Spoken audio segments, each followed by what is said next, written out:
show. This is Antoine. Hello? Hello, is this Bree? Yes. Hello, how you doing this lovely? Well, actually, down here it's the evening. It's for you out in Cali, right? Yeah. Oh, okay. So, we're talking. I don't know if you heard a lot of the topic, but we're talking about insecurity, and how it can affect you as a person.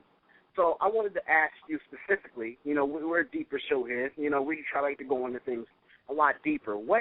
How can insecurity? You've had a great career and you're leading on to great things. How can insecurity affect you as a person? Insecurity affects everything. It can affect the way that you interact with people. I know for me personally, if I'm feeling insecure, it affects all of my relationships, everything. I don't know. I mean, it's everything. You have to be confident and feel secure in whatever you're doing, because if you're not, it's going to be the poorest performance of your life. Oh, man. I also have a question for you. Being as the business that you're in, were you ever affected by other people's insecurity? What do you mean the business that I'm in? I said the business that you were in before. Oh, when I was in porn, was I affected Yes. by other people's insecurity? Yes. No. I mean, I don't know if they were insecure or not, but I mean, I'm a smooth operator, So when I would go on set, it was like whatever guy I was working with that day, I made that guy feel like he was the only man in the world. And that was my way of basically boosting his confidence and self-esteem, and to make it so that when the camera did turn on, he wasn't going to have any problems, and we were going to be able to get through the scene, and I'd go home. Oh, okay. That's it, definitely. My question, the question I'd ask you is, what made you want to go? You're in the height of your career. A lot of people know you for, many different things. And my question to you is, what in the height of your career, what made you want to move on to do even something better, which is acting? What made you, finally say, hey, you know what, I'm in the height of my career, but I'm gonna move on to do something better? Yeah, it's strange. A lot of people don't realize that, and they don't realize the type of money that I walked away from to go. It was like I was the biggest fish in the smallest pond to go to like a sardine in an ocean. I'm in like the Atlantic Ocean now, so it's crazy. Yeah. But I wanted a change. I wanted a challenge. I just wanted something all around healthier for my life. I don't look down at porn, but so many people do, and it's such a struggle for my everyday life to make friends and for relationships to be less complicated. And so I just thought, why not do something to make my life easier, because it's too complicated doing porn, as one could imagine. Right. Actually, and I was about to ask you, too, about, like, how dating was for you before. But since you touched on that, how is dating now? I mean, are men insecure about the fact that you did porn before, although you've moved past it? Not at all. Men are not insecure about it whatsoever. In fact, I held nothing but long-term relationships the whole time I was in the industry as well. We just never talked about it. It was like, I'm at work, and then I would fly back to Indiana and be like, okay, now I'm back home, and it just wasn't really talked about. But yeah, guys are so much more laid back. I imagine it's a lot harder. This is the one part that is more difficult for male porn stars than female porn stars. It would be a lot more difficult for a male porn star to find someone outside of the adult industry to date. I mean, could you imagine how jealous women are already, and then you saying, I'm going to bang a whole bunch of hot chicks at work today. Yeah, right. So men are just a lot more relaxed about it. They're like, okay, yeah, it's for money. That's fine, as long as you come home to me. Wow. And, I always thought it was the opposite. Crazy. I didn't know that. Wow. I wanted, looking back at it and seeing, I was checking out your YouTube, Bree Olsen channel because I didn't know you had a YouTube. So I was looking at her and I was like, what questions I could ask her? Something different. So I'm looking at the YouTube. I'm looking at some of the videos. And some of these things are hilarious. Like some of the things that some of the things that you're doing. And I just wanted to know, like, with the YouTube, specifically the YouTube, like, are you trying to build another brand? Are you trying to build another brand out there, like, to show your personality, like to show your acting, and just to show your personality on your YouTube channel?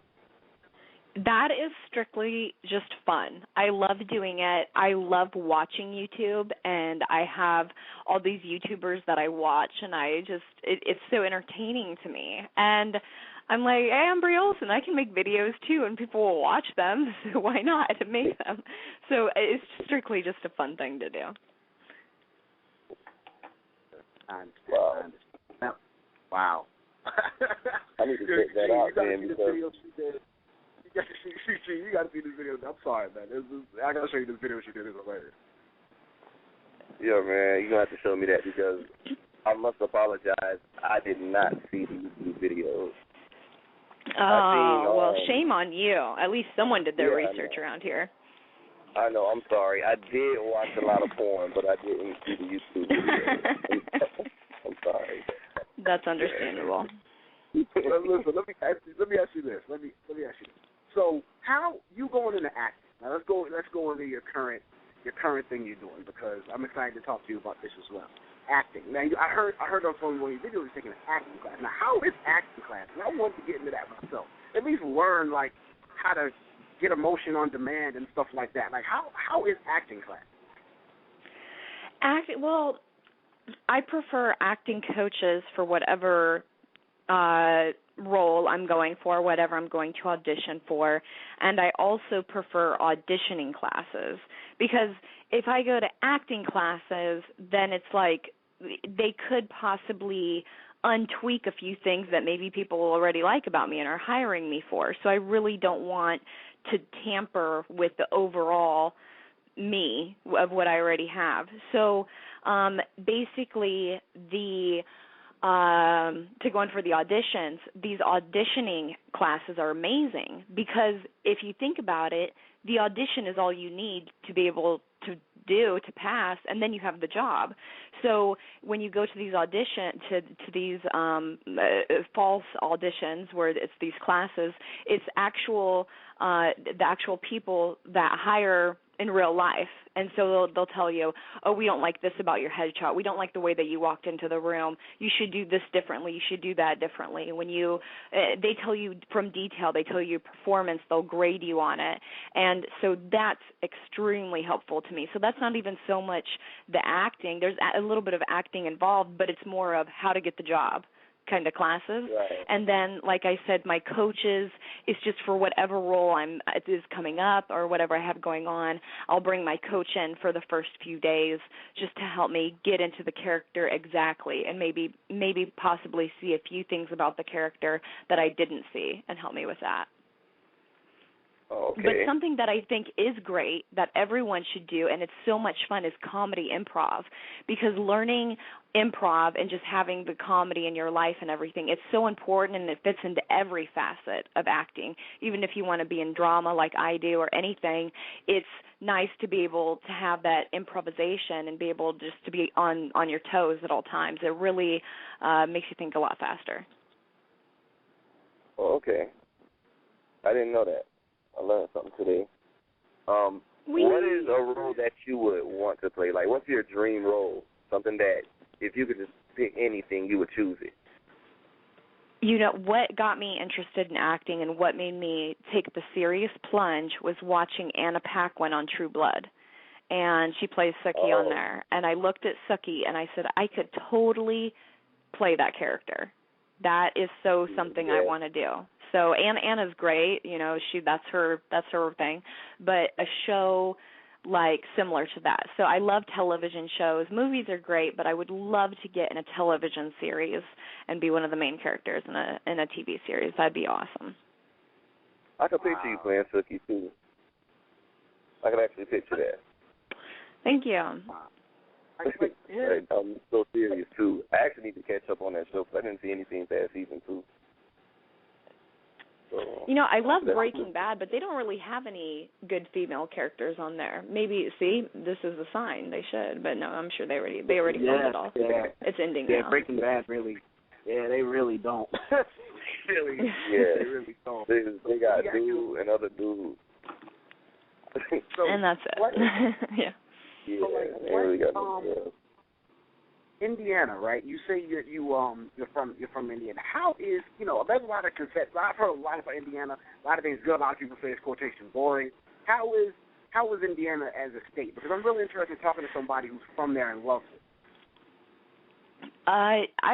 Well, it's home to me. So I know so many people. I know so many places. I think it's great. Where are you guys? Are you guys in New York?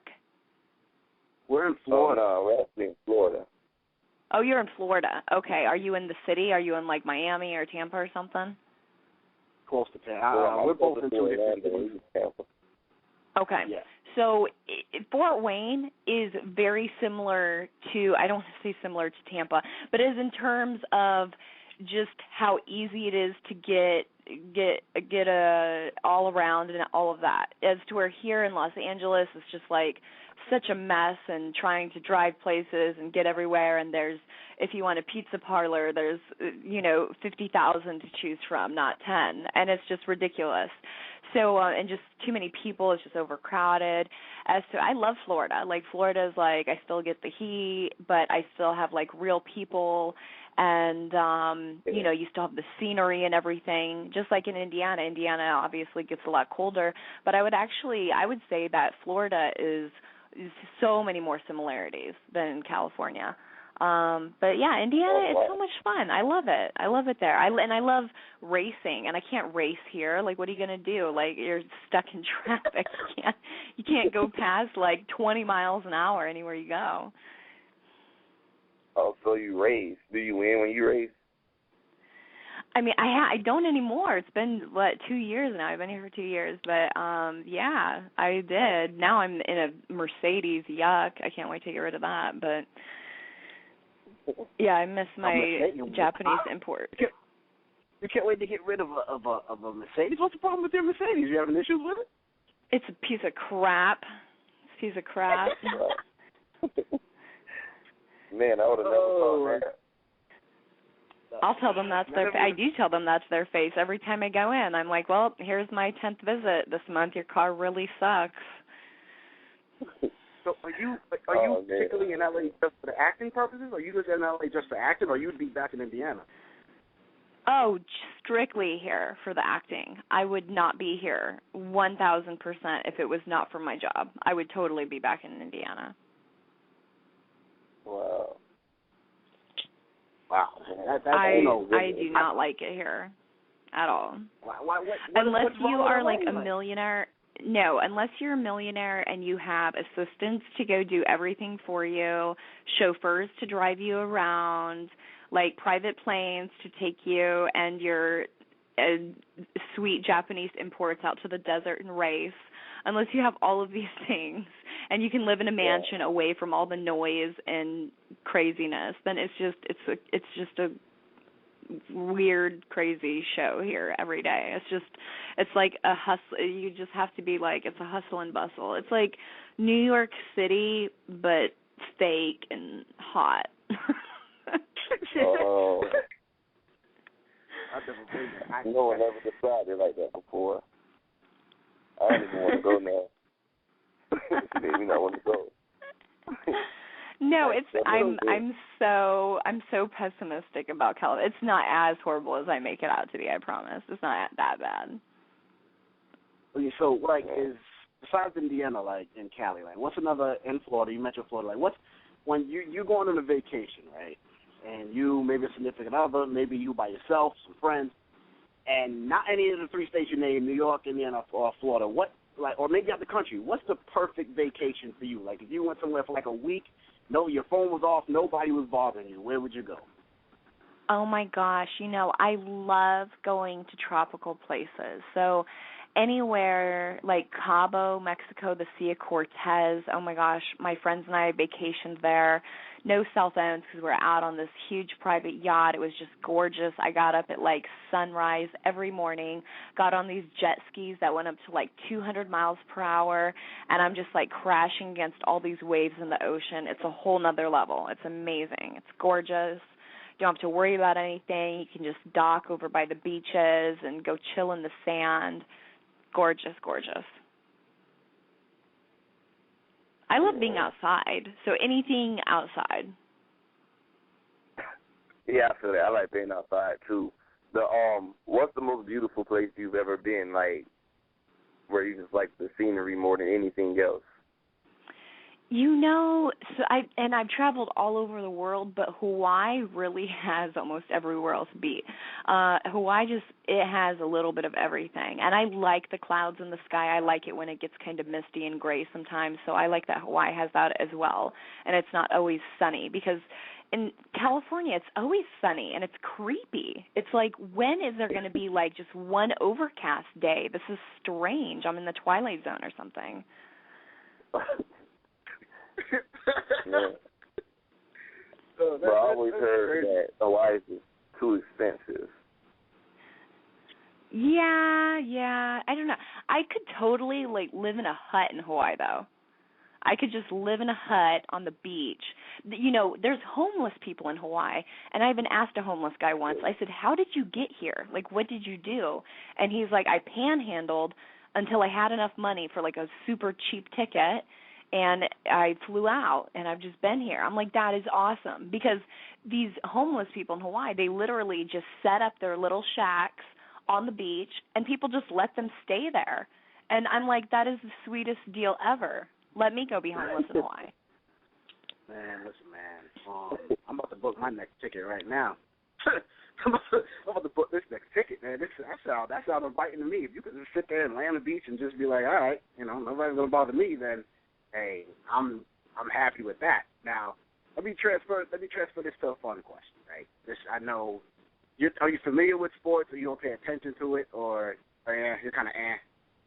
No, I don't pay attention. I love sport. I love live sporting events, but I love the camaraderie of it. But I don't pay attention now. Okay, so let me ask you a question. Now, even though you're not familiar, I know somebody around you is familiar that Indiana and Miami has a Game 7 coming, right? Do you know that? Do you know like the Indiana Pacers? Okay, you don't know. All right, your state, Indiana Pacers, are one game away from going to the NBA Finals and possibly winning the championship. So I just wanted to ask you if you were familiar, or if anybody around you, or if you was around that told you that your city and the NBA might be on their way to win the championship. That's all. I didn't know if you was familiar with it or not.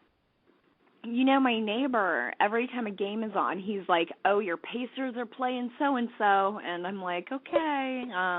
But, yeah, so I knew that they were doing well. But other than that, I don't know. But that's awesome, though. Look, Indiana's on the map. What? Yeah, go Pacers. Wow.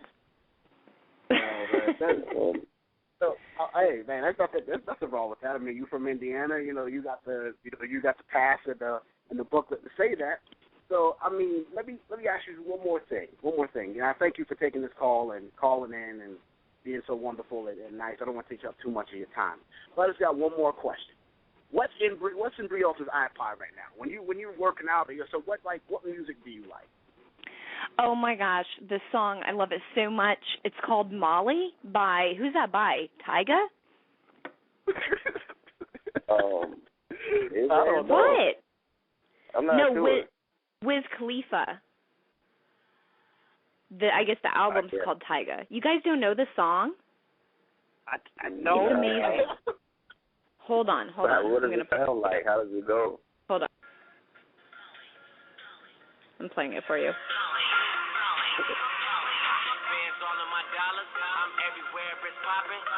You guys don't know this song? I've never heard this song before.